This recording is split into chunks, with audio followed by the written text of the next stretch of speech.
Welcome to Revise with me. Grab your pen, paper, tablet, phone, whatever you use to make notes, and we can get started.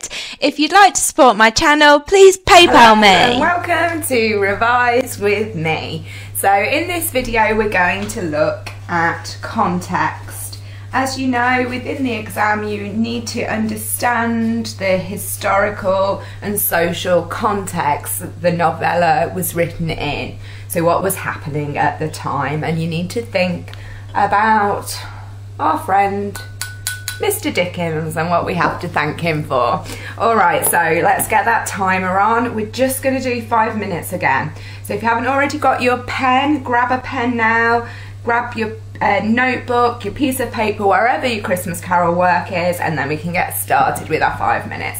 Okay, so one of the first things that we need to think about, like I said, is Dickens himself as a person. If you haven't watched the Countdown to Christmas, then it'd be really worthwhile having a look at that, because there's loads and loads of biographical information about Dickens there.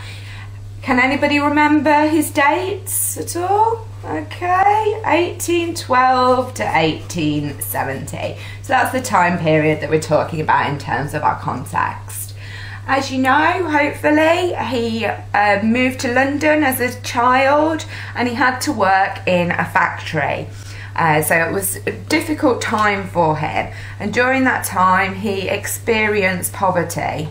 He experienced long hours, 10 hours a day working. And he saw the plight of the poor. So a nice phrase there. The plight, so the trouble of the poor. Their journey through life. After that, he obviously became a writer, and then at that point he toured the country. So he toured England and was particularly keen on seeing towns and cities. Towns and cities.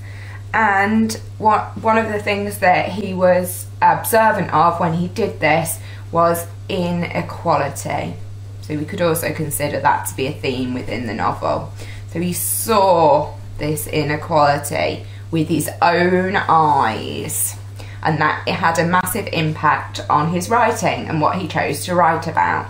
Okay, so that's one of the things you need to be aware of and thinking about. And then the next one that we're going to talk about is Christmas. Unsurprisingly, this was very significant because, as you probably are aware of, Dickens is known to have almost invented Christmas. There's an old tale, whether or not it's completely true, we're not sure, but apparently when Dickens died and it was his funeral, there was a little barrow girl in Covent Garden in London who apparently said, "Then will Father Christmas die too?" So he really did change Christmas. It's him who brought in the sort of the games, the fun that we see round at Fred's, the turkey, all these things that we now associate, holly, mistletoe, all of them appear within the novel, and people just went crazy for it. They wanted a part of this Christmas.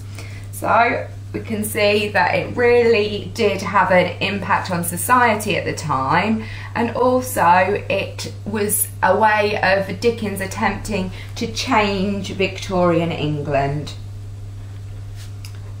Okay, so he wanted to change it in the way that it treated the poor, in its values in terms of poverty and education, and just really goodwill to all men. That's what he was trying to promote within the novel. Okay, so why did Victorian England have to change? What was it like at the time? So from here we come on to thinking about the Industrial Revolution.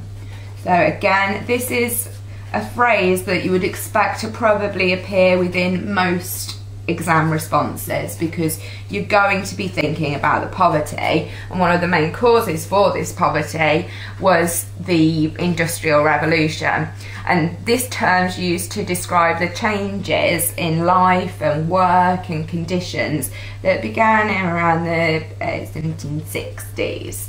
And it was when the country, so when England changed from being a country of farming, of agriculture, to becoming the world's first real industrial giant.